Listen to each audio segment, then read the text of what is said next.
कौन हूं मैं? क्या है मेरा वजूद? क्या है मेरी पहचान?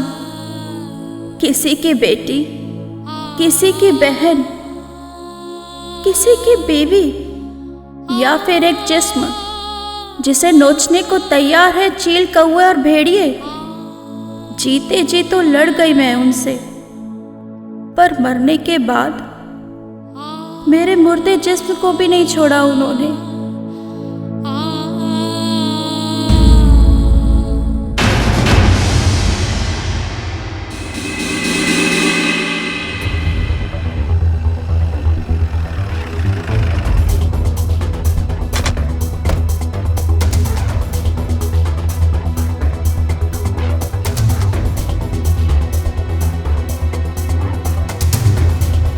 देखिए सर, लाश तो पूरी सड़ चुकी है, हड्डियां तक छूट रही है। बॉडी को पोस्टमार्टम के लिए भिजवाओ और आसपास का पूरा एरिया सर्च करो। Okay sir.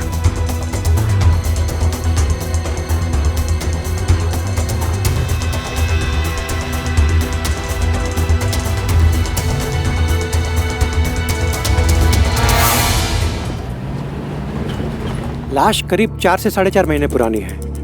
लड़की का कद 5 फीट 7 इंच है और उम्र 22 से 23 के बीच। मौत की वजह? पहले सर पे किसी रोड से वार किया गया था, स्कल टूटी हुई है और उसके बाद गला घोटकर मर्डर किया गया। स्ट्रैंगुलेशन के मार्क्स हैं गले पर। डेड बॉडी के साथ किसी ने बलात्कार किया है। आप श्योर हैं इस बात को लेकर? जी हाँ, क्योंकि प्राइवेट पार्ट्स पे जो हमें इंजरीज मिली है वो एंटीमोर्टम नहीं, पोस्टमार्टम है। सीमेन डिपॉजिट के ट्रेसेस बाहर प्राइवेट पार्ट पर ही हैं, यानी सीमेन यूट्रस तक तो पहुंचा ही नहीं, क्योंकि तब तक तो सेल्स डेड हो गए थे। नमस्कार, आज क्राइम पेट्रोल डायल 100 के एपिसोड में हम आपको दिखा रहे हैं पुंसिया बाजतपुर बिहार में हुए एक घिनौने अपराध की दास्तां। एक 22-23 साल की लड़की की लाश पुलिस को मिली और प्राथमिक जांच से पता चला कि पहले उस लड़की की हत्या की गई और फिर उसके साथ बलात्कार। कोई अपराधी इतना अधम कैसे हो सकता है? कोई ऐसा क्यों करेगा? लाश को ना तो अभी कोई नाम मिला था और ना ही उसकी पहचान हो पाई थी। पुलिस ने आसपास के पुलिस स्टेशन से 4-5 महीने पहले की मिसिंग रिपोर्ट मंगवानी शुरू कर दी। सर, सभी पुलिस स्टेशन और थानों से मिसिंग रिपोर्ट हासिल कर ली है। सर, मार्च 2015 से अप्रैल 2015 तक कुल 72 लड़कियों की मिसिंग रिपोर्ट लिखाई गई थी। इसमें से 17 लड़कियां वापस आ गई थी, लेकिन 4 का मर्डर हो गया था और उन चारों के हत्यारों के ऊपर केस चल रहा है। सर, ये फाइल।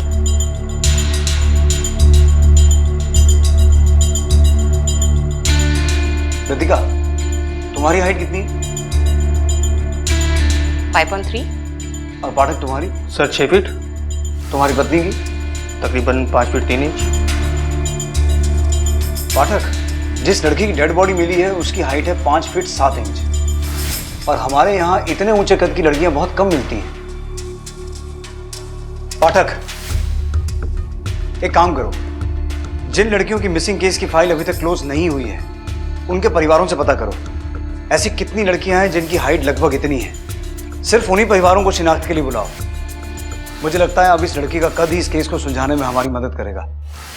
लाश काफी गल चुकी थी और अब उसकी पहचान हो पाना मुश्किल था। पुलिस ने अनुमान लगाया कि हो सकता है कि लड़की की मिसिंग कंप्लेंट ना लिखवाई गई हो, इसलिए उन्होंने खबरियों के नेटवर्क को काम पर लगा दिया। 5 गांव से 5 लड़कियों के गुमशुदा होने की खबर मिली, लेकिन उनमें से सिर्फ 3 लड़कियों का कद लाश से मैच करता था। अब जांच का दायरा सिमट कर उन 3 परिवारों तक आ पहुंचा था। क्या उनमें से कोई शिनाख्त कर पाएगा इस लाश की? ये चूड़ियां हमें लाश के हाथों से मिली थी। आप पहचानते हैं इसे? आपकी बेटी की है?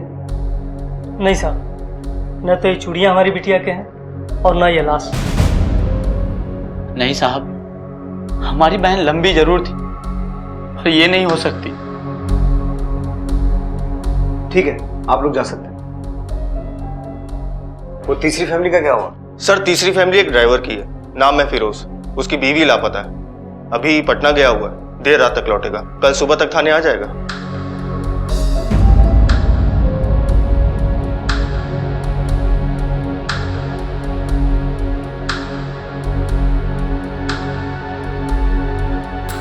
नाम क्या है इसका?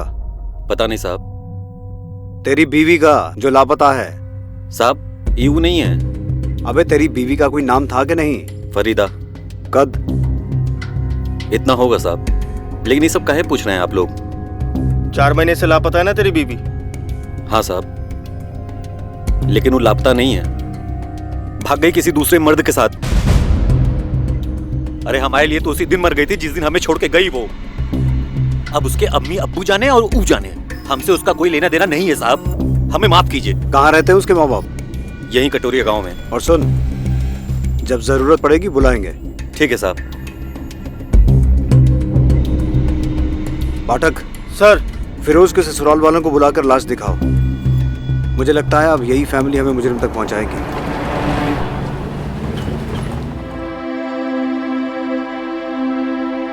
सर। सर मुन्ना। हमने सुना है आपकी बेटी लापता है।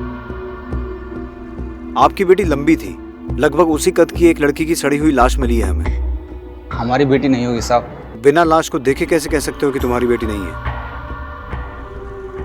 आओ। इस लाश की हाइट तकरीबन 5 फीट 7 इंच है। आपकी बेटी की हाइट भी इतनी थी ना?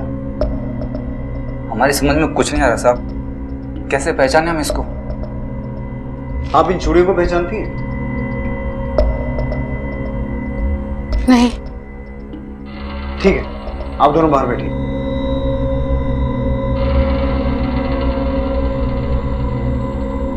पाठक। सर। इन दोनों को लैब लेके जाओ, इनका डीएनए सैंपल लो और लाश के डीएनए के साथ मैच करवा के देखो। और हाँ, ये लाश जिस बोरी में मिली थी उसके ऊपर एक मार्क था, वो भी पता करो आइडेंटिफाई हुआ है या नहीं। सर।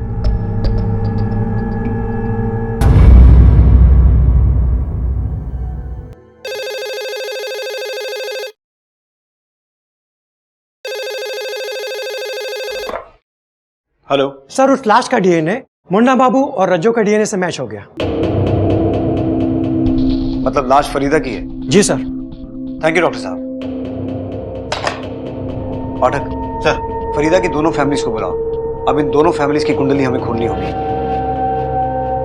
फरीदा और उसके शौहर के ताल्लुकात कैसे थे ये पता लगाना बहुत जरूरी है, क्योंकि शौहर तो कह रहा है कि उसकी बीवी किसी के साथ भाग गई थी। सर ऐसा भी तो हो सकता है कि जिसके साथ वो भागी थी उसी ने उसे मार दिया। हो सकता है, लेकिन अगर वो किसी के साथ भागी थी तो कोई अपनी प्रेमिका को मारकर उसकी लाश के साथ रेप क्यों करेगा? अब इस केस को सुलझाने के 2 ही रास्ते हो सकते हैं पाठक। पहला तो ये पता लगाना कि वाकई में फरीदा ऐसी थी जैसा उसका शौहर बता रहा है, और दूसरा उस क्रिमिनल की साइकोलॉजी को समझना जिसने ये घिनौना अपराध किया है। पाठक, लाश के साथ रेप हुआ है, ये क्रिमिनल नेक्रोफिलिक भी हो सकता है। मुझे लगता है हमें क्रिमिनल साइकोलॉजिस्ट डॉक्टर बोस की मदद लेनी चाहिए। तुम एक काम करो, तुम फिरोज के साथ तहकीकात शुरू करो, मैं डॉक्टर बोस को मिलकर आता हूं। Sir. Well, since it's a case of dead body rape, इसमें कई सारी पॉसिबिलिटीज हो सकती हैं। बैठो। एक तो ये कि शायद कोई आपसी दुश्मनी हो। इस लड़की की तस्वीर है कोई आपके पास? जी नहीं। इसकी संभावना बहुत ज्यादा है कि लड़की बेहद खूबसूरत होगी, और यह भी हो सकता है कि कोई उसे पाने की कोशिश करता रहो और अंत में कुछ हासिल होता नजर नहीं आया तो पहले उसने लड़की का मर्डर कर दिया और फिर रेप। कोई दिल जला आशिक ये क्राइम कर सकता है। डॉक्टर बोस, इस केस में ऐसी कोई जानकारी तो नहीं मिली है, फिर भी हम इस एंगल के बारे में गौर जरूर करेंगे। कोई खूबसूरत लड़की अगर ना कहे तो मेल ईगो को चोट लगती है और वो ऐसी हरकत कर सकता है। एक और पॉसिबिलिटी है, लेकिन वो बेहद रेयर है। नेक्रोफिलिया। डॉक्टर बोस, मुझे नेक्रोफिलिया के बारे में थोड़ी डिटेल जानकारी चाहिए। नेक्रोफिलिया मतलब मेंटली इम्बैलेंस लोग जो सिर्फ डेड बॉडीज के साथ ही रेप करते हैं। लेकिन ऐसे लोगों में ज्यादातर औरतों से प्यार पाने की हिम्मत नहीं होती।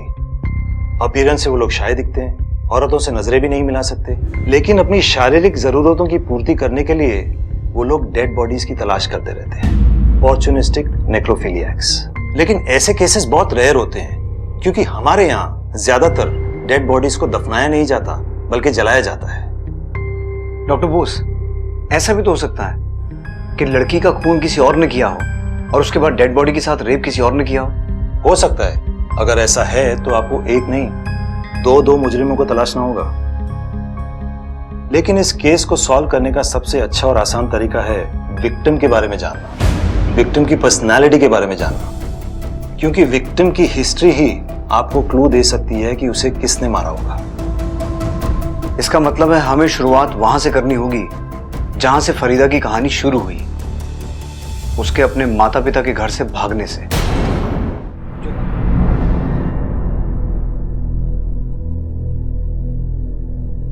सर, फिरोज। फिरोज, जो लाश तुम्हें दिखाई गई थी वो किसी और की नहीं बल्कि तुम्हारी बीवी फरीदा की है। और बड़ी हैरानी की बात है कि उसको मारने के बाद उसकी लाश के साथ रेप हुआ है। रेप हुआ है? तो नहीं तो होना ही था। अच्छा हुआ मर गई, जीते जी तो मार ही डाला था ना उसने हम लोगों को। कोई नहीं सोचा था कि वो ऐसी निकलेगी। फिरोज, तुम फरीदा को कब और कहां मिले थे? सर, एक दिन की बात है, हमारी गाड़ी खराब हो गई।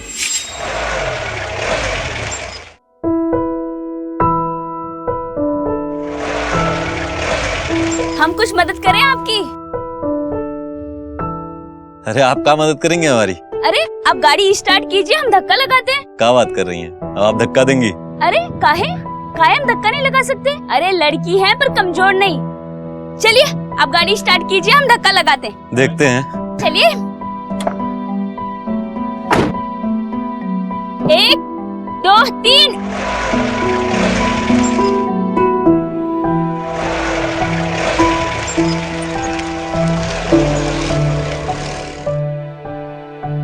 देखा, निकल गई ना। भाई मान गए आपको। सुनिए, कहीं जाना है तो चलिए छोड़ दें। नहीं रहने दीजिए।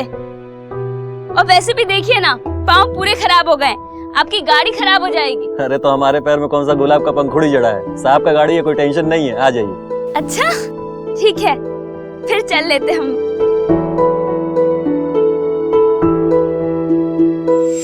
बस साहब, उसमें कुछ बात तो थी कि हमारी गाड़ी के पहिए उसकी घर की ही तरफ घूमने लगे। हम दोनों मिलने लगे।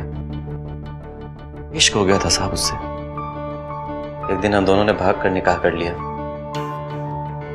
हम दोनों बहुत खुश थे एक दूसरे के साथ। उसे अपनी लंबाई पे बहुत गुमान था।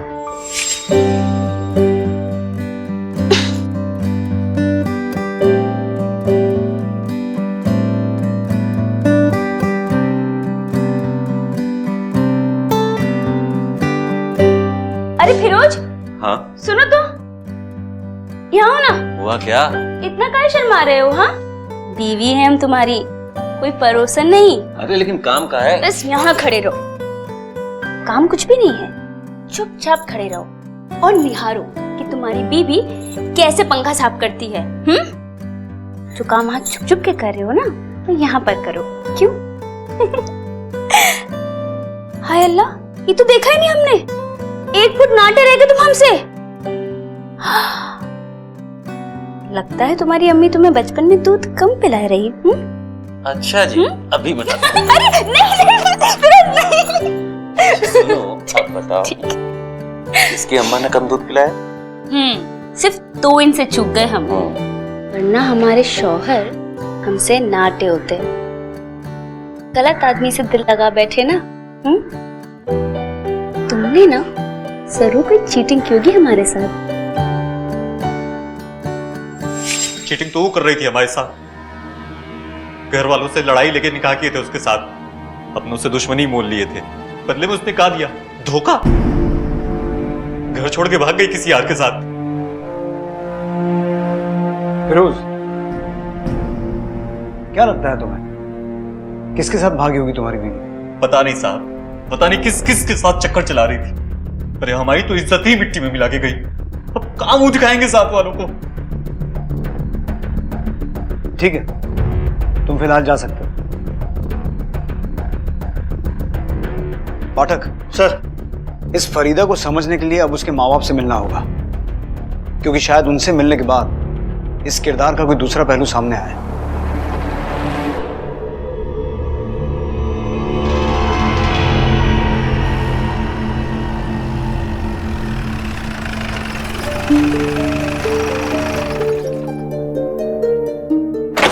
मुन्ना बाबू। हाँ साहब। आपकी बेटी अब इस दुनिया में नहीं है। जो लाश आप लोगों ने देखी थी उसका डीएनए आपके डीएनए के साथ मैच हो गया है। इसका मतलब वो लाश फरीदा की ही थी।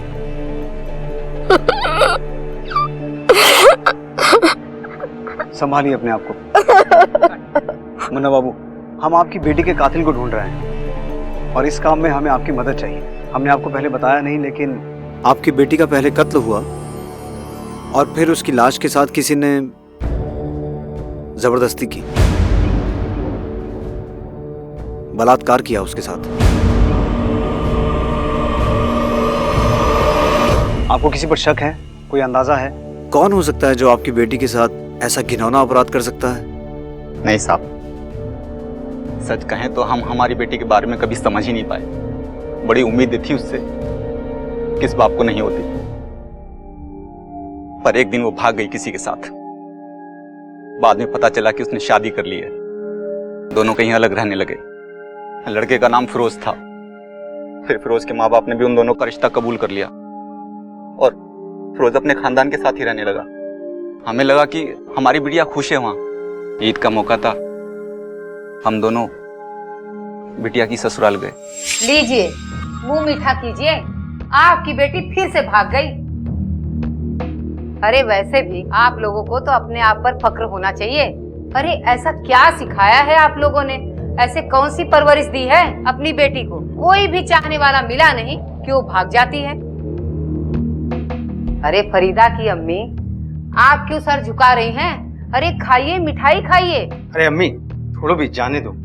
छोड़ो क्या मुन्ना बाबू, आपने तो ऐसी बहू दी कि तमाशा देखने के लिए मेला जाने की जरूरत ही नहीं पड़ी। हमको ही तमाशा बना के गई वो। ये ऐसे बुत बने क्या सुन रहे हैं? चलिए निकलिए, दफा होइए यहाँ से। चलिए उठिए। लड़की के माँ बाप थे हम, शर्म से सर झुकाकर लौटा।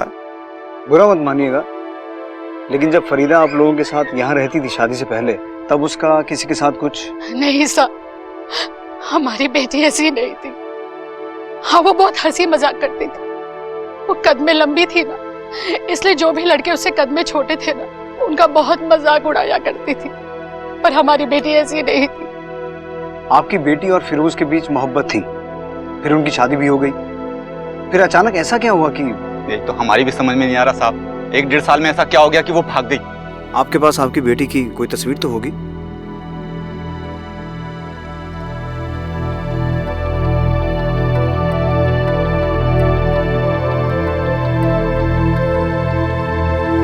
शुक्रिया।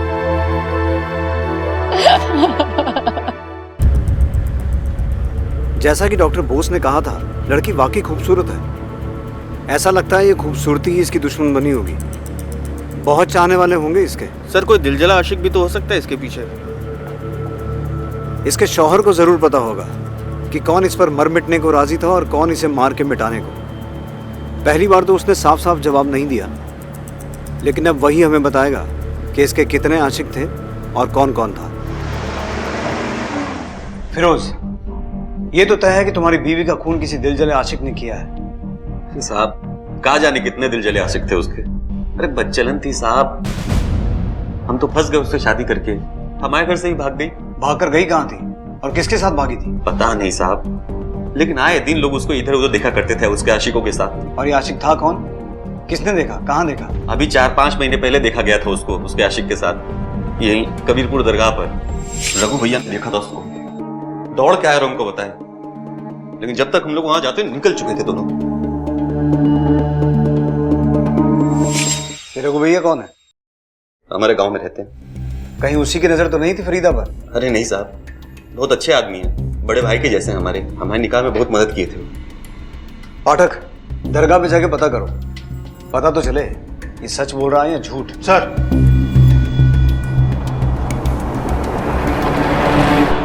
बाबा इस लड़की को पहचानते हैं क्या? जी हाँ, बड़ी नेक लड़की है ये। अक्सर यहाँ आती थी, 2 रकात नमाज पढ़ती थी, दुआ मांगती थी।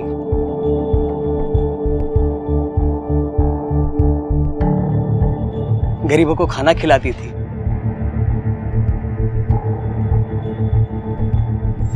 पर पिछले 4-5 महीनों से तो मैंने उसे यहाँ देखा नहीं। पर हमारी जानकारी के हिसाब से तो वो यहाँ किसी के साथ आती थी। जी, अपने शोहर के साथ आती थी या फिर अकेले। इसे पहचानते हैं? जी हाँ, यही तो उसका शोहर है, फिरोज नाम है इसका। अच्छा बाबा, कभी किसी और के साथ आई थी यहाँ? परवरदिगार की कसम, वो वैसी औरत नहीं थी, ये एकदम पाक दामन औरत है वो। शुक्रिया। सर ये फिरोज झूठ बोल रहा है। इसकी बीवी दरगाह तो जाती थी, लेकिन या तो इसके साथ या फिर अकेले, कभी किसी और के साथ नहीं गई सर।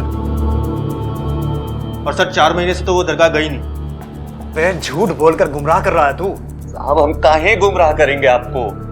राजेश, रॉकी, सलीम, बबलू, समीर, इन सबके साथ चक्कर था उसका, और कहा जाने कितना चक्कर था। ये जिन लौड़ों के तूने नाम लिए हैं, कहाँ मिलेंगे? सर ये फिरोज कहीं हमें गोल गोल तो नहीं घुमा रहा? पाठक, एक औरत का मर्डर करके उसकी डेड बॉडी के साथ रेप करने वाला आदमी कोई सिंपल आदमी तो नहीं होगा ना? सर आपका शक कहीं फिरोज पर तो नहीं? हाँ सर, उसके पास मोटिव है, वो उसका मर्डर कर सकता है, लेकिन लाश के साथ रेप? अगर मुजरिम कोई मानसिक रोगी है तो उसका कोई क्रिमिनल रिकॉर्ड भी होगा। सर लेकिन फिरोज का तो किसी भी पुलिस स्टेशन में कोई क्रिमिनल रिकॉर्ड नहीं है। और वो 5 लोग, राजेश, सलीम, समीर, रॉकी और बबलू, देखते हैं अब इन 5 की कुंडली में क्या निकलता है। सर एक बात और, सर जिस बोरे में लाश मिली थी उसके डिटेल्स लेने के लिए मैंने मिश्रा जी को भेज दिया है।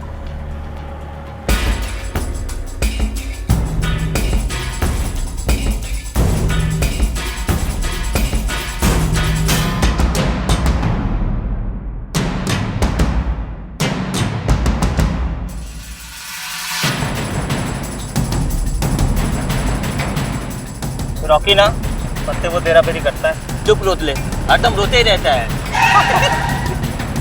अरे पुलिस! साहब पत्ते खेल रहे थे, जुआ नहीं खेल रहे थे हम लोग। सिखा मत। राजेश कौन है? ये साहब।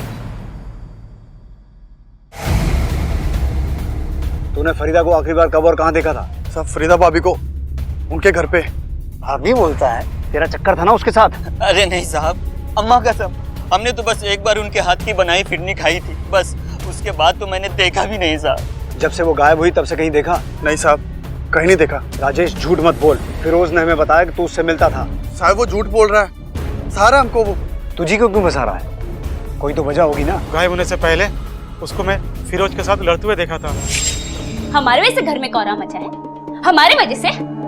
मत खुलाओ तुम हमारा। अरे तो तू ही बता ना, वही रात कव्वाली जाने के लिए क्यों मिली जब हम घर पे नहीं थे? किसके साथ गई थी तू? जब तुम साहब के साथ में गाड़ी लेकर जाते हो, रात कहाँ बिताते हो ना, एक मालूम नहीं है का हमें? अशफाक भाई सब किससे बताया तुम्हारे? हमारा हाथ मत लगाना हम पे।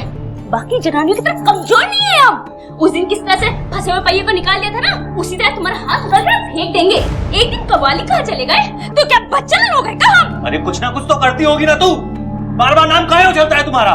बस इतनी परेशानी है, इतना ही शक है तो काहे ना तलाक ले लेते हमसे? बबलू तू बता, क्या जानता है फरीदा और फिरोज के बारे में? पता नहीं साहब, वो लोग हमेशा लड़ाई झगड़ा करते रहते हैं। समीर कहाँ मिलेगा? समीर से पूछताछ करके कोई फायदा नहीं, वो तो कभी किसी औरत की तरफ नजर भी उठाकर नहीं देखता था।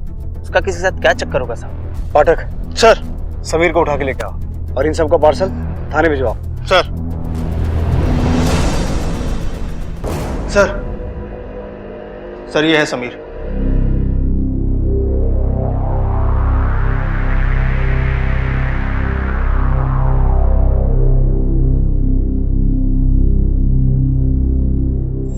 अपीयरेंस से वो लोग शायद दिखते हैं, औरतों से नजरें भी नहीं मिला सकते।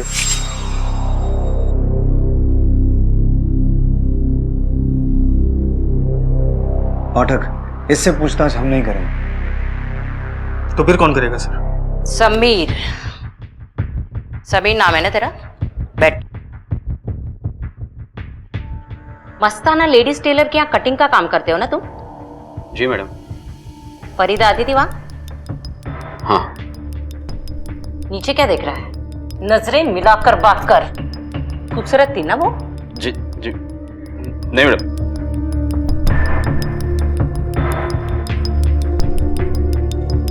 खूबसूरत है, दिल तो आ ही गया होगा ना? जी मैडम, मेरा मतलब नहीं मैडम, बहुत डर लगता था, बहुत मजा करती थी। गुदगुदी होती थी अंदर? जी नहीं। अच्छी लगती थी? जी नहीं मैडम, अक्सर कपड़े सिलवाने आया करती थी, तो नाप मुझे ही लेना पड़ता था। डॉक्टर बोस ने जैसा कहा था ये बिल्कुल वैसा ही है। और बहुत छेड़ती थी। एक दिन वो मेरे दुकान पर आई। अरे कैसे हो लाजू जी? अच्छा लाजू जी, अब एक काम करिए, फटाफट से हमारा माप ले लीजिए। वो कहा ना सलवार कमीज सिलवानी है। जी वो मास्टर जी नहीं है। अरे मास्टर जी नहीं है तो क्या हुआ, आप तो है ना, जल्दी से माप ले लीजिए हमारा। वो आपने वो फिल्म देखी है जो नई आई है, ओ ऐश्वर्या राय की? हाँ, उसमें कैसी कुर्ती सिली है, बस डिट्टो ऐसी सिलवानी है हमें।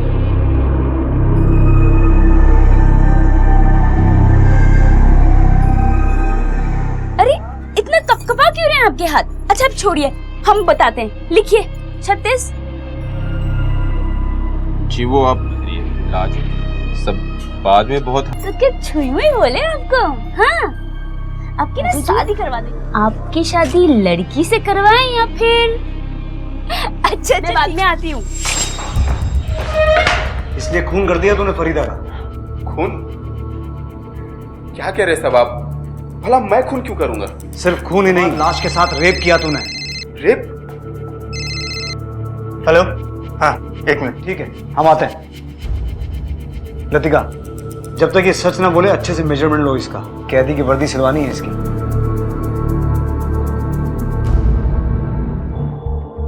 जी सर, ये बोरी तो हमारे यहाँ की है, लेकिन इसमें लाश कैसे आई ये मैं कैसे बता सकता हूँ? पुंसिया गांव से कोई आपके कोई हमारे यहाँ काम करता है क्या? सर वो अपना टेम्पो ड्राइवर रघु वहीं का है। ये रघु भैया कौन है? हमारे गांव में रहते हैं। बुलाओ उसे। सर 2-3 दिन से छुट्टी पे, बीमार है। उसका नंबर और एड्रेस दीजिए, पर याद रहे उसे बताना मत, समझ गए ना? रघु जिस पर फिरोज को बेहद भरोसा था, उसकी क्या भूमिका थी इस जुर्म में? क्या वो शामिल था या फिर उसे भी इस जुर्म की कहानी लिखने वालों ने पुलिस की आंखों में धूल झोंकने के लिए लाकर खड़ा कर दिया था? शक के घेरे में एक मासूम सा दिखने वाला समीर भी था, जिसे पुलिस नेक्रोफिलिक यानी कि लाशों के साथ शारीरिक संबंध बनाने वाला मान रही थी। क्या वो सकुचा सा सहमा सा मासूम युवक वाकई इस जुर्म का सूत्रधार था?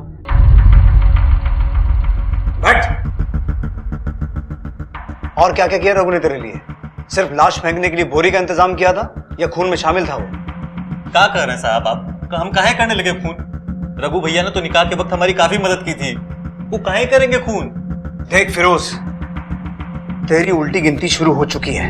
उनमें से एक भी आदमी ऐसा नहीं निकला जिसकी तेरी बीवी के साथ। तू अपनी बीवी पर बदचलन होने का इल्जाम लगा रहा है। पर साहब अशफाक भाईजान ने ही ये बात हमें बताई थी। एक बार नहीं कहीं झूठ बोल रहे हैं साहब, ऐसी बात भी कोई कबूल करता है? तूने अपनी बीवी को देखा कभी किसी के साथ? नहीं साहब। फिर? लेकिन अशफाक भैया... अबे तेरे भैया कहेंगे कि तेरा कान कौवा ले गया, तू कौवे के पीछे दौड़ेगा क्या? पाठक चल, इसके प्यारे भैया अशफाक को उठा के लेके आ। ये केस अब इन दोनों पे खत्म होगा। और याद रखना फिरोज, बहुत घिनौना अपराध हुआ है, एक लाश के साथ रेप हुआ है। सजा तो मिलेगी ही, लेकिन उससे पहले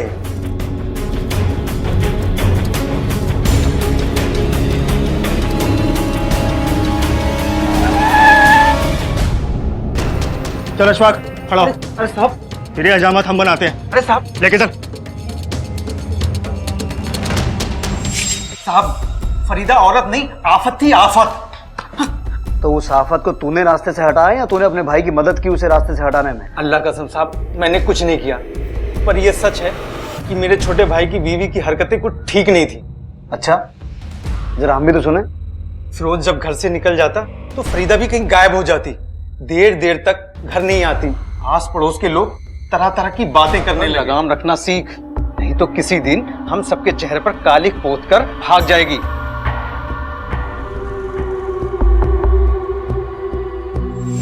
साहब, मैंने फिरोज को कई बार आगाह किया, सब लोगों ने देखा। घर से भागने के बाद बेहयाई से सर उठाकर घूम रही थी। क्या करता साहब, सब कुछ अपने भाई को बताना पड़ा। भाई ने कहा तो सच, बीवी ने कहा तो झूठ। ऐसी बात नहीं है साहब, आपको पता नहीं है, अशफाक भाईजान नहीं रहते तो हम कभी घर वापस नहीं आ सकते थे। तो भाई का कर्जा तूने ऐसे चुकाया? क्या बात कर रहे हैं साहब आप? हम इतने गिरे हुए नहीं कि मुर्दे के साथ, और ना ही अशफाक भाईजान इतने गिरे हुए हैं। जरूर उस फरीदा का कोई ना कोई आशिक रहा होगा जिसने उसके साथ ये सब किया होगा। अरे उस घोड़ी को हम लगाम कस ही नहीं पाए, खून क्या करेंगे।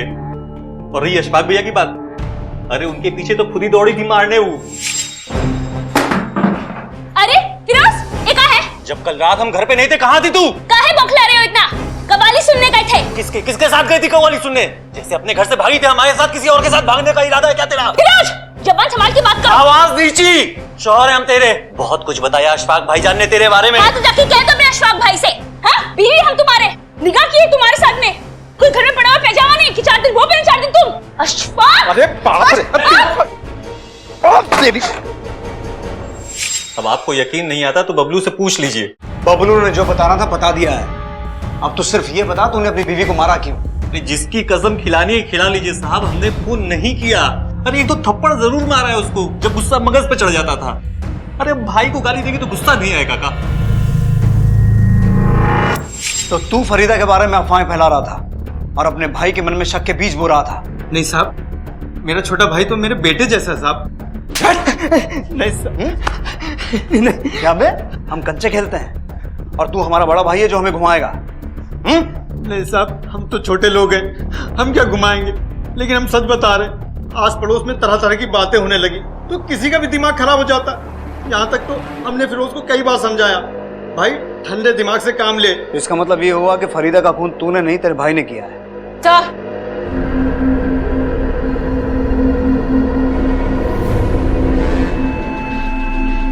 रघु कहाँ छुप के बैठा था? सर इवनिंग कॉलेज के पीछे बगीचे में।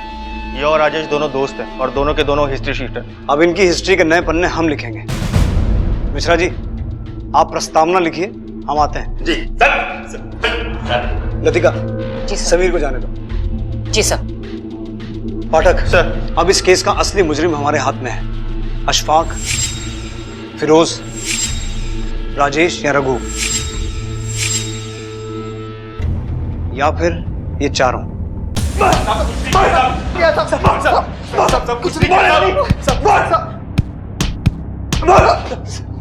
सर ये अखबार रघु की गाड़ी में से निकला है। ये दुनिया का सबसे बकवास अखबार है, इसे कोई नहीं पढ़ता है, सिर्फ रघु ही पढ़ता है। और खास बात यह है सर, यही अखबार लाश के पास मिला था।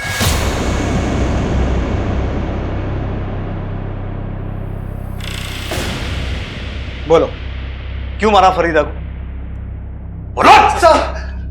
साहब हमने नहीं मारा साहब, बोलना रघु। साहब हमने तो सिर्फ लाश को ठिकाने लगाने में मदद की थी साहब, और कुछ नहीं। अगर तुम दोनों ने फरीदा को नहीं मारा तो किसने मारा है? लाश के साथ रेप किसने किया? What?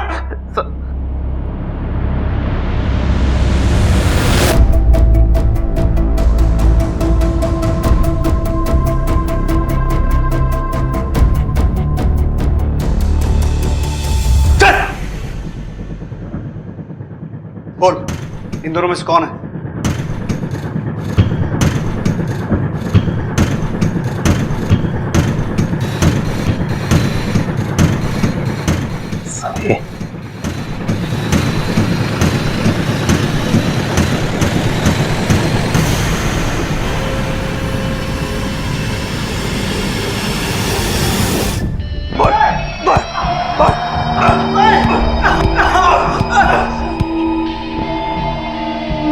अब बोलेगा भी?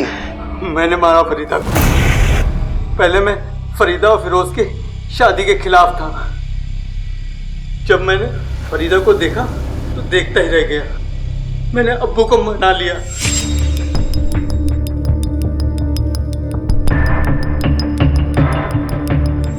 और तुरंत उन दोनों को घर ले आए। मैंने सोचा फरीदा मेरे इस एहसान का बदला चुकाएगी, मुझे करीब आने देगी, लेकिन ऐसा नहीं हुआ। एक दिन मौका पाकर मैंने पीछे से उसे दबोच लिया। अरे फिरोज, अशफाक! अरे कब? देखो मैं तो आज सबक सिखाती हूँ बराबर से। तेरी तो देती हूँ मैं। बदतमीज! अरे आज तुम्हें छोड़ूंगी नहीं। उसने लोगों के सामने मुझे खदेड़ कर मारना चाहा। पागल हो गई है। अरे रुक, कहाँ जा रहे भाग के? हाँ? पगला गई। अरे रुक, अरे रुक, पकड़ के मार। रुक, कहाँ जा रहे? मैंने रघु और राजेश के साथ मिलकर प्लान बनाया।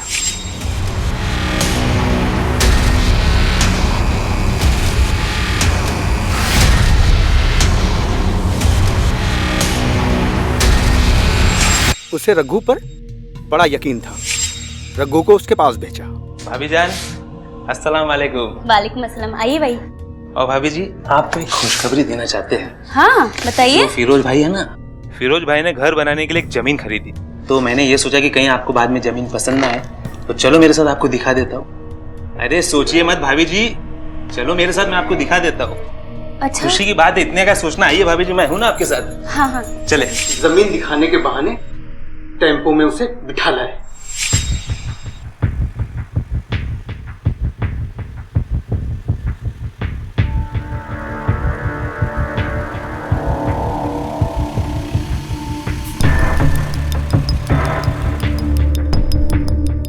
आइए भाभी जी।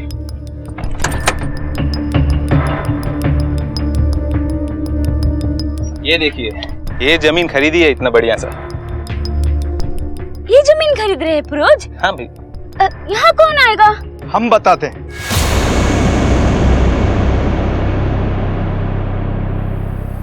अशफाक? यहाँ से थोड़ी दूर पर है वो जमीन जो तुम्हारे लिए मुकर्रर की गई है। देखोगी तो हैरान हो जाओगी। रघु भाई, ये क्या कर रहे हैं?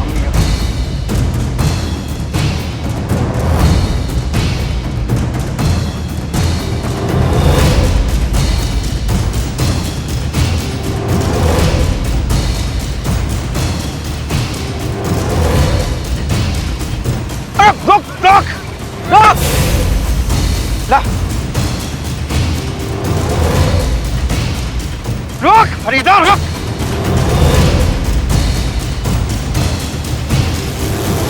रुक! रुक! रुक!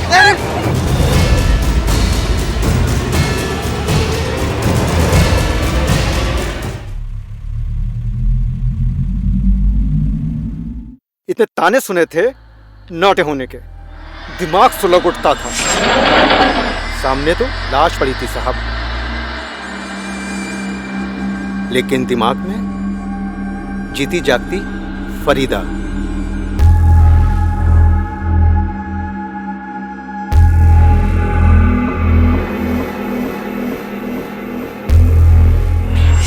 शर्म आती है तुम जैसे आदमी को सामने देखकर। ऐसी चार्जशीट बनाऊंगा तुम्हारे खिलाफ कि जमानत को भी तरस जाओगे।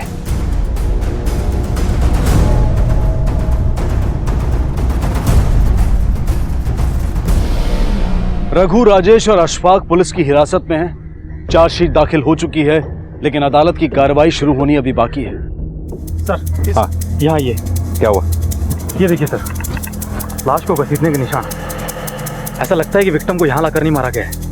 और सर, इसकी बॉडी से भी हमें कुछ नहीं मिला है जिससे हम इसकी पहचान कर सकें। अरे आप लोगों में से कोई पहचानता है इसे? नहीं साहब, नहीं। आप लोगों में से कोई? नहीं साहब। हत्यारे ने ये लाश शायद इसलिए यहाँ फेंकी होगी क्योंकि विक्टिम इस एरिया का नहीं है। बॉडी को पोस्टमार्टम के लिए भेजो। आसपास के थानों से कोऑर्डिनेट करो, कहीं ना कहीं कोई ना कोई ऐसी मिसिंग कंप्लेंट जरूर होगी जिसकी डिस्क्रिप्शन इसकी लाश से मैच खाता हो। तब तक इस इलाके की अच्छी तरह से छानबीन करते हैं, कुछ ना कुछ हाथ जरूर लगेगा। जी सर।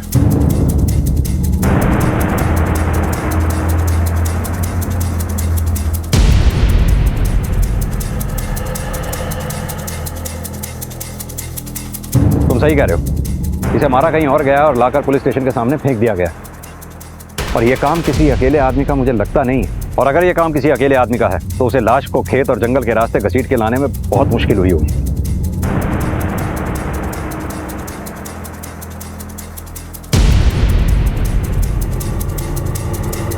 सर, वहाँ पत्ते पे खून के निशान लगे। आप ये देखिए सर।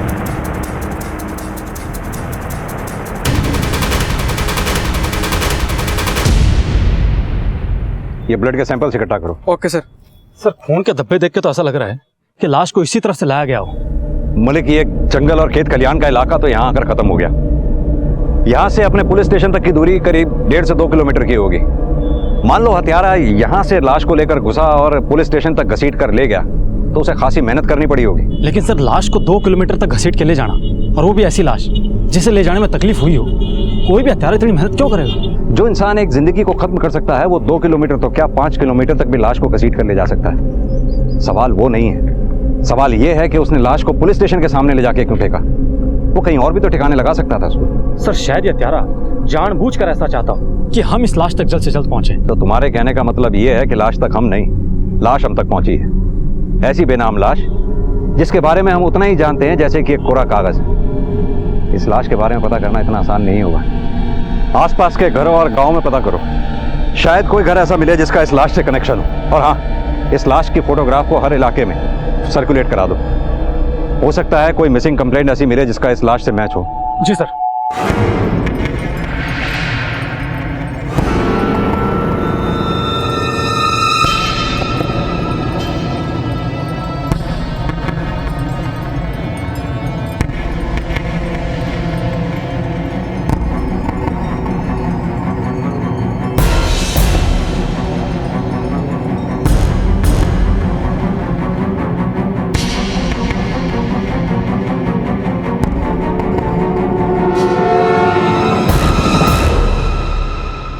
हाँ भाई, यहाँ आसपास से 30-32 साल का लड़का लापता है क्या? पतला सा, कुछ मालूम है उसके बारे में? क्या हुआ साहब, क्या बात हो गई? हमने पास ही के जंगल में लाश मिली उसकी। साहब मेरा भाई भी सुबह से ना दिखा है। कहाँ गया तुम्हारा भाई? कुछ बता के गया है? यहाँ वहाँ घूमे हैं साहब, दिमाग से थोड़ा कमजोर से है, कभी इस गली में कभी उस गली में, न जाने कहाँ होगा साहब, किसी को ना मालूम। इस फोटो को पहचान सकते हैं आप?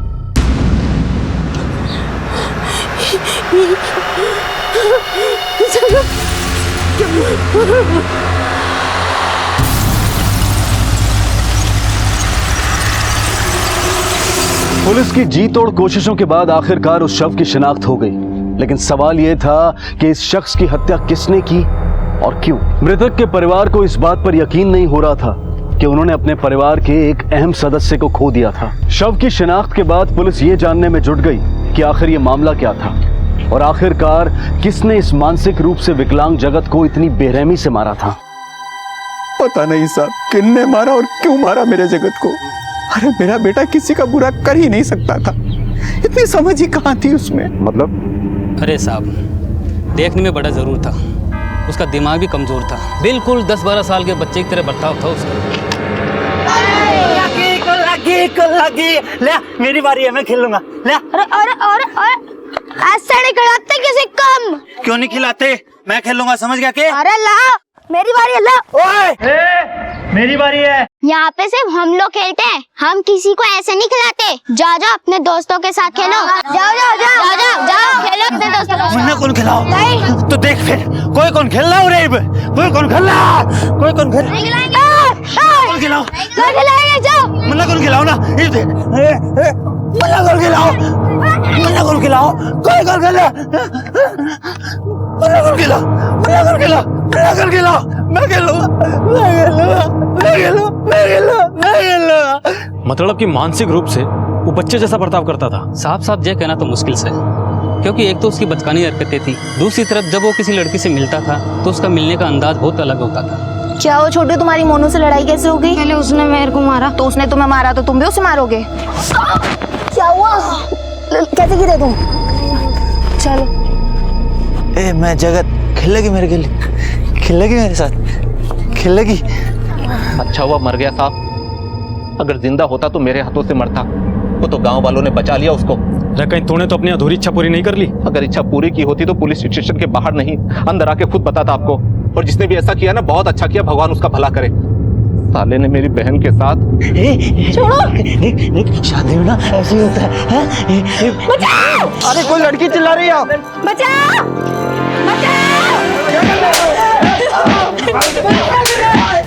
अरुण भैया, वो जगत सुमन को छेड़ा। जगत, काजल, काजल, काजल, काजल, बहन को छेड़ता है। यही काट दूंगा तुझे, यही काट दूंगा, यही काट दूंगा, यही काट दूंगा। ये गांव बहुत छोटा सा है साहब, यहाँ छोटी छोटी सी बातों को लोग बढ़ा चढ़ा कर बताते हैं। उस बात को तो लोगों ने ऐसा फैलाया कि आज तक किसी ने मेरी बहन के साथ शादी तक नहीं की। एकदम बावड़ा था, कुछ भी करे था, पता नहीं इसको पागल खाने में भर्ती क्यों ना किया उन लोगों ने। और कोई खास बात जो आपने नोटिस की हो? उसका भाई भरत डॉक्टर बन के आया था शहर से, और शहर से आने के बाद उसका ब्याह यहाँ हो गया। भरत के ब्याह के बाद जगत घर में रहने लग गया, और जब भी घर से निकलता तो लोगों से यही कहता फिरता कि उसका ब्याह किसी गुड़िया से हुआ। ऐसा क्यों कहा करता वो? पर कौन थी ये गुड़िया? पता नहीं साहब, अब पागल की बात पे कौन ध्यान देवे। और ये भरत की बीवी कहाँ है? वो तो बहुत पहले छोड़ के चली गई थी। एक बात तो साफ है, जगत की दिमागी हालत ठीक नहीं थी, जिसकी वजह से कोई भी उसका गलत इस्तेमाल कर सकता था। सर कहीं ऐसा तो नहीं कि जगत की इन्हीं हरकतों की वजह से किसी शख्स ने जगत को अपना निशाना बना लिया? उसकी कुछ हरकतें से तो लोग परेशान हो चुके थे सर, और कुछ बातें तो बड़ी अजीब सी है। ये जितने भी लोग खुलेआम ये कह रहे हैं कि वो जगत को मारना चाहते थे उसकी हरकतों की वजह से, मुझे नहीं लगता इनमें से किसी ने उसको मारा होगा। लेकिन सर अचानक ही भरत की शादी होने के बाद जगत का घर से कम निकलना भी किसी और ही इशारा करता है। मलिक, ये जगत के मौत की गुत्थी इतनी आसानी से सुलझने वाली नहीं है। जो पेड़ हम देख रहे हैं इसकी जड़ें बहुत दूर हैं, और जब तक इन जड़ों को हम खोद नहीं देंगे ना, हमारे हाथ कुछ लगने वाला नहीं है। सर ये यहीं पास ही में रहता है, इसे जगत के बारे में कुछ पता है? क्या पता है जगत के बारे में?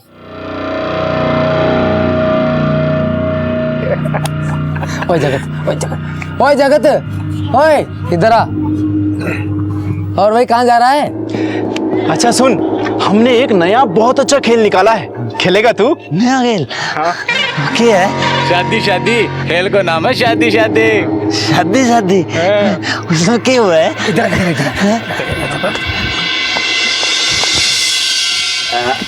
ये देख। मजा आ रहा है? मजा आ रहा है? तेरे को करना है ऐसे? वो देख, वो लड़की दिख रही है? यूँ समझ ले कि तू है इस वीडियो का हीरो और वहाँ लड़की है इसकी हीरोइन। अब तेने बस ये करना है जो तू यहाँ देख रहा है, तेने करना है ऐसा है? चल उठ उठ उठ उठ, चल चल चल, अरे चल मेरे मिट्टी के शेर, जल्दी जाओ, आज कस के जल्दी। यहाँ जा जा जा, घबराने की जरूरत नहीं है, तेरा भाई है इधर, चल जा जा जा जा। आज इस पागल की लगेगी छित्ती पर है।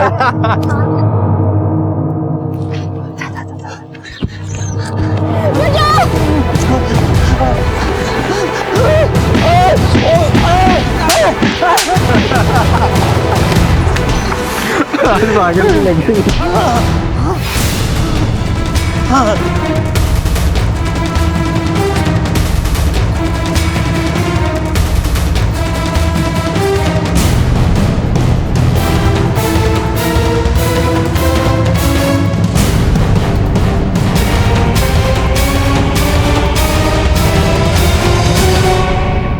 सर मैंने तीनों से अच्छे से पूछताछ की है, कोई कुछ भी बताने को तैयार नहीं। तीनों सिर्फ इतना कबूल कर रहे हैं कि वो जगत के साथ में रेड लाइट एरिया में जरूर जाया करते थे, लेकिन इनका कहना है कि जगत के साथ में वो जो भी मस्ती मजाक करते थे उससे किसी को नुकसान नहीं होता था। और कोई खास बात जो उन्होंने बताई हो? हाँ सर, इनका कहना है कि जब जगत का भाई भरत शहर से आया था और भरत की जब शादी हुई तब से जगत ने घर से निकलना कम कर दिया, और जगत ने इनको किसी गुड़िया के बारे में बताया था, लेकिन इनका कहना है कि उन्होंने आज तक उस घर में किसी गुड़िया को नहीं देखा। मालिक, इन तीनों को इतनी आसानी से हम छोड़ नहीं सकते हैं। तुम एक काम करो, इनके फोन रिकॉर्ड्स और सारी चीज़ों को क्रॉस चेक करो, क्योंकि जितनी शराफत ये दिखा रहे हैं ना, उतने शरीफ ये हैं नहीं।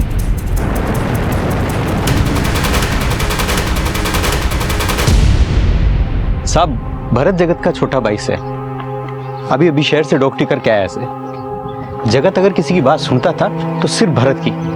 भरत उसने मंदिर लेके जाता था, अच्छी अच्छी बातें बताता था।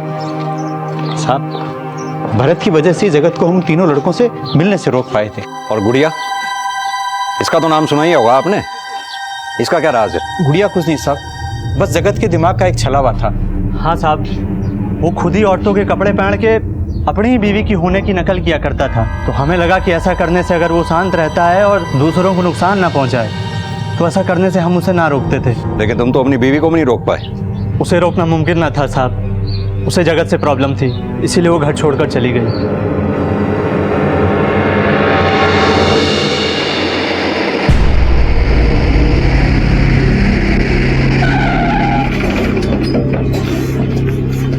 साहब, मन्नेवा कुछ भी अच्छा ना लग रहा था। पहले दिन से ही उनके परिवार वालों पे शक सा होने लगा था और उन लोगों ने तो शादी के बाद तक मैंने ये ना बताया था कि उनके एक बड़ा लड़का भी है जो कि पागल से, वरना 20 लाख दहेज में देकर कौन उस घर में शादी करता।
अरे सुनो, क्या है? वो वहाँ खिड़की के पीछे कोई है। मैं देख कर आता हूँ।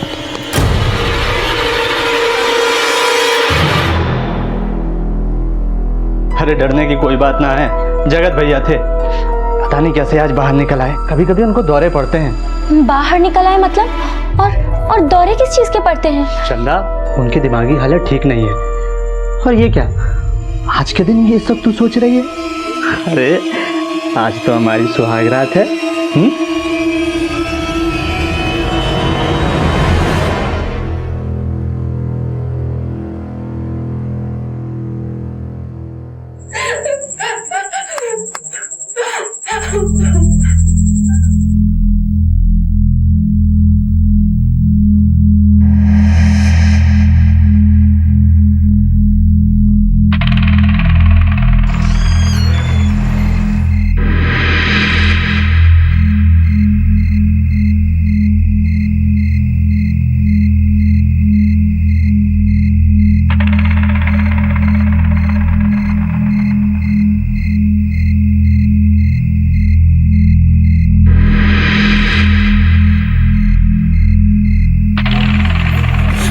अरे चंदा, तू यहाँ इतनी रात को क्या करे से? वो माँ, वो अंदर से आवाजें आ रही हैं। अरे तू परेशान ना हो, अंदर जगत भैया है, उनको ऐसे दौरे पड़ते हैं। मैंने बोला था ना। ना, अंदर से किसी औरत की चीखने की आवाजें आ रही थी। अरे चंदा, अंदर भैया ही है, अक्सर ऐसा होता है। तू नहीं है ना, इसलिए तुझे ऐसा लग रहा है। चल हाँ, कमरे में चलते हैं, चल। जा बेटा, तू सो जा, जा।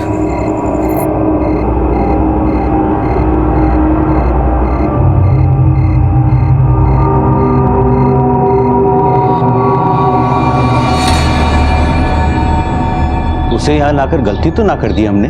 शादी के बाद भरत के साथ सीधे सरकारी क्वार्टर में भेज देना चाहिए था। ना, ऐसा करने से तो इसे और गांव वालों को अजीब लगता। 1 हफ्ते की तो बात है, उसके बाद तो ये अपने हिसार वाले सरकारी क्वार्टर में चले जाएंगे। उस घर में कुछ तो ऐसा था जो कि ठीक ना था। बस उसी के बाद से मेरा शक और भी गहरा हो गया।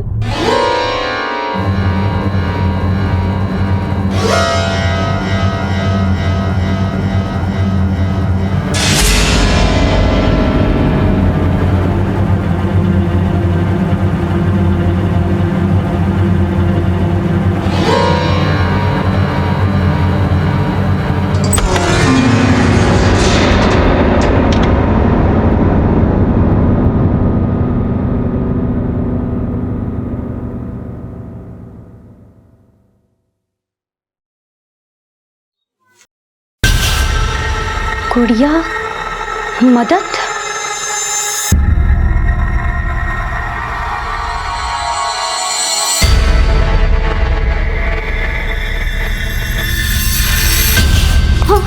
चंदा, तू क्या कर रही है यहाँ पे? वो वहाँ दीवार पर कुछ ना, इधर भाई रवे। तू आ मेरे साथ। तुझे कितनी बार समझा इधर भाई रवे से? हाँ चंदा, ये ठीक बोले से। चल तू भीतर जा, जा जा, जा।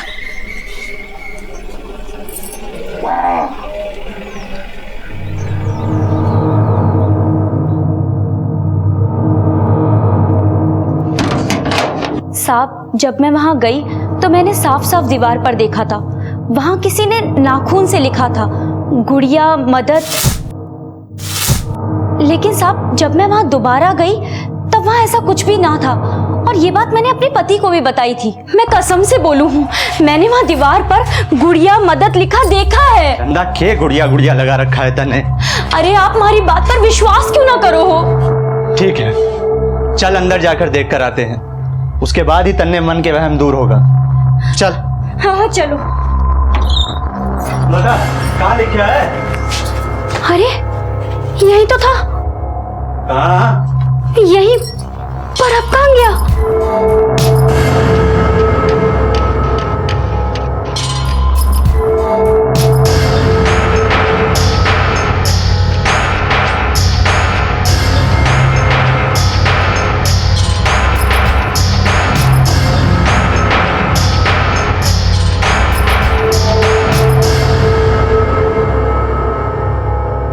भाई है ऐसे ही उल्टी सीधी हरकतें करता रहता है। गुड़िया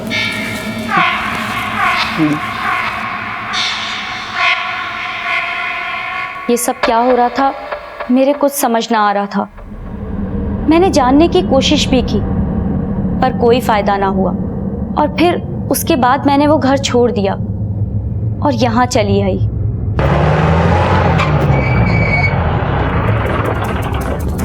मलिक, ये केस थोड़ा उलझाने वाला है। क्या सच में वहां सिर्फ जगत ही था या फिर उसके साथ कोई और भी था?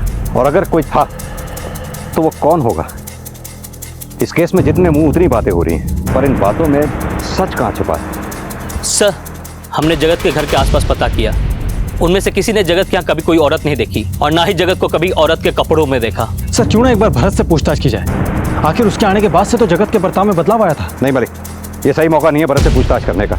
एक काम करो, उस पर नजर रखो, उसके घर के सारे फोन टैप करो। जी सर।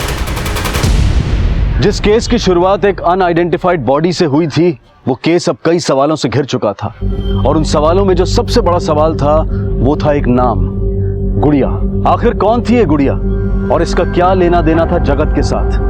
क्या ये वाकई में किसी का नाम था या फिर सिर्फ ये एक कल्पना थी? आखिर क्यों ये सारे सवाल इस बात की ओर इशारा कर रहे थे कि कहीं ना कहीं भारत की सब में हिस्सेदारी थी? लेकिन इन सारे सवालों की शुरुआत जिस सवाल से हुई थी उसका जवाब पुलिस को अब तक नहीं मिला था। आखिर किसने मारा था जगत को? सर मैंने पता किया है, भरत पढ़ाई के दौरान हिसार के मेडिकल कॉलेज के हॉस्टल में नहीं बल्कि किराए के मकान में रहता था। क्या? हाँ सर।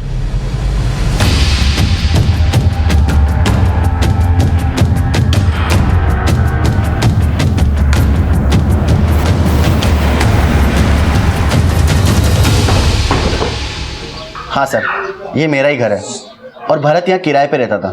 और आप? सर पास ही मेरा एक और घर है, मैं वहाँ रहता हूँ।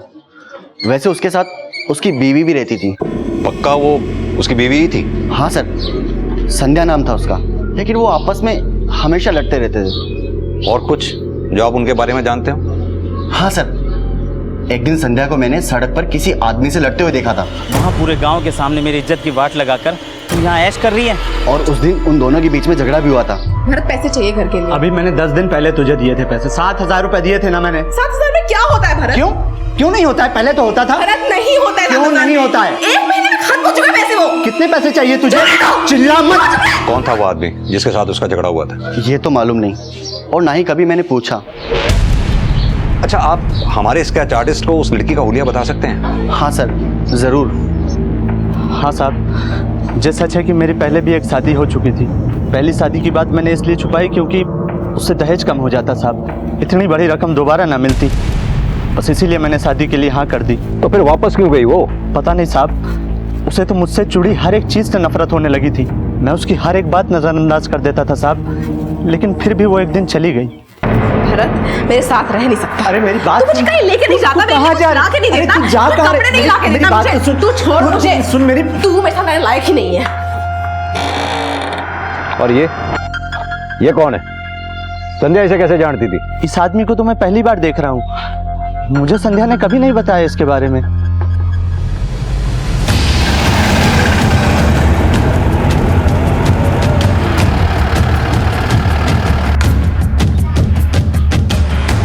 किस बात से साहब? संध्या का घर यही है? जी नहीं, जिस संध्या की आप बात कर रहे हैं वो हमारे लिए कब की मर चुकी है। सरपंच के बेटे से शादी होने वाली थी साहब उसकी। अब तो ये कहते हुए भी शर्म आती है कि वो हमारी बेटी है। न जाने कब उसके दिमाग में गोबर भर गया साहब, उस भरत के साथ भाज गई। मुंह काला करा दिया उसने पूरे गांव के सामने मेरा।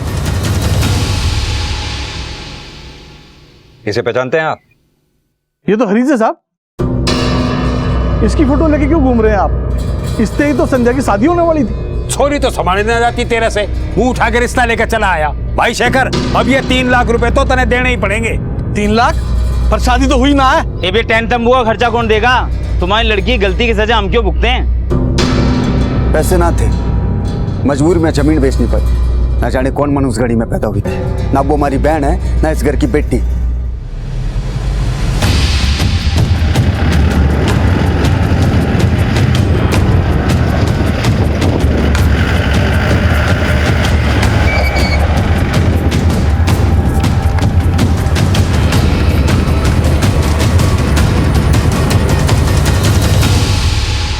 संध्या को कैसे जानते हो? बस एक बार मिला था उससे शहर में। तुम? हाँ मैं। वहां से मुंह काला करा करके यहाँ पर ऐश कर रही है। बस आप गुस्से में 2-4 बात सुना, मन बढ़ लिया। ये मनने के पता हो कहाँ होगी और किसके साथ होगी। मलिक, ये गुड़िया का क्या चक्कर है? कौन होगी ये गुड़िया? सर कहीं ये गुड़िया कोई मनगढ़ंत तो नहीं है? जगत को किसी ने क्यों मारा होगा? कौन सा ऐसा शख्स होगा जिसने जगत को मारा होगा? मलिक, एक काम करो, इन सब के रिकॉर्ड्स दोबारा खंगालो, जरूर कुछ ना कुछ हाथ लगेगा। आप लोग चलिए, हो जाएगा काम। ठीक है सर। इन फोन रिकॉर्ड से कुछ हाथ लगा है। क्या? सर जिस रात जगत गायब हुआ था उस रात को भरत ने अपने फोन से एक लोकल नंबर पे फोन किया था। किसका नंबर है वो? सर वो नंबर बल्लू का है, और ये बल्लू जगत के उन तीनों दोस्तों में से एक है।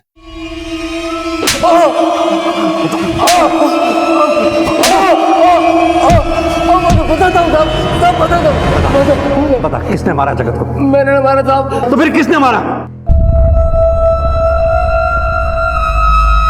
तू तो डॉक्टरी करके घर आ, 20 लाख में बात तय हो गई है।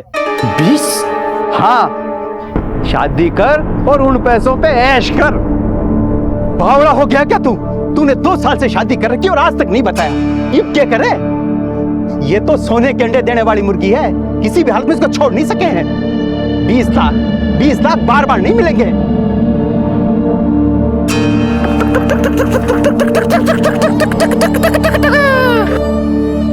एक काम कर, लेके आ उसे, देखते हैं क्या करना है।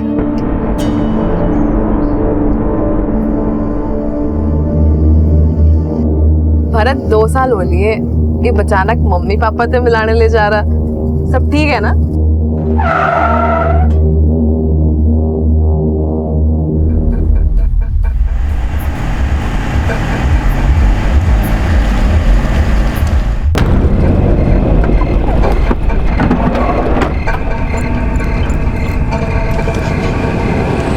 जल्दी से। जगत, आजा, अंदर आजा।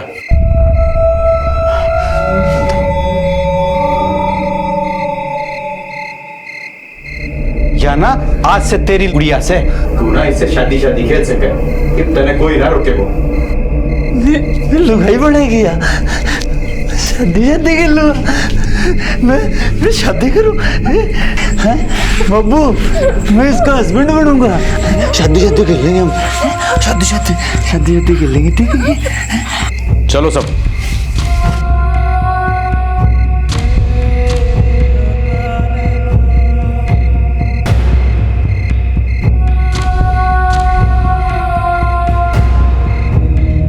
क्या जगत, तूने अपनी गुड़िया हमें नहीं दिखाई?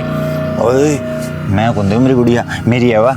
हम तो तेरे दोस्त हैं यार, और वैसे भी खेल खेलने का मजा तो दोस्तों के साथ ही आता है। हाँ? अकेले अकेले खेलने में कोई मजा थोड़ी आता है। और वैसे भी तेरे को ये खेल हमने सिखाया साड़े, और तू हमारा कोई मना कर रहा है? ये देख जगत, हम तेरे लिए क्या लाए हैं। एक मेरी तरफ से भी चॉकलेट, और ये नहीं। पर एक बात है बुल्लू, जितनी बार भी मेरी गुड़िया के लिए खेल लगा ना, उतनी चॉकलेट देनी पड़ेगी। मंजूर है?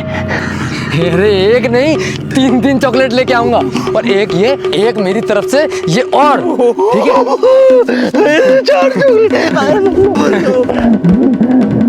अब ना सरताज ऐसा करते हैं कि पहले ना गुड़िया के साथ मैं खेल लेता हूँ, ठीक है? तो चॉकलेट का ठीक है। हाँ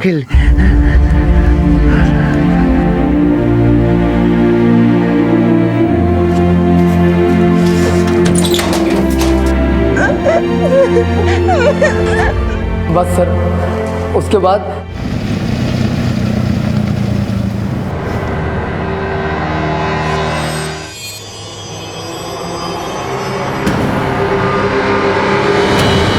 तो फिर संध्या कहाँ है?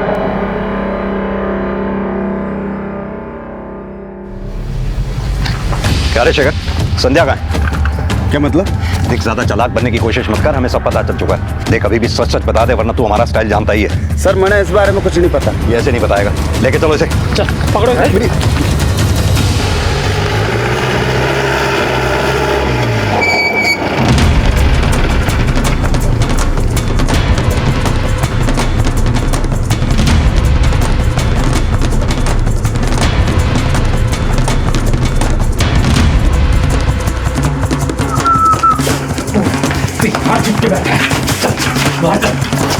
मैंने कुछ नहीं किया साहब, मैंने कुछ नहीं किया साहब। बता साहब, बता बता कहाँ है, कहाँ है संध्या? बता बताओ साहब, बताओ साहब, बता साहब। वो बैठे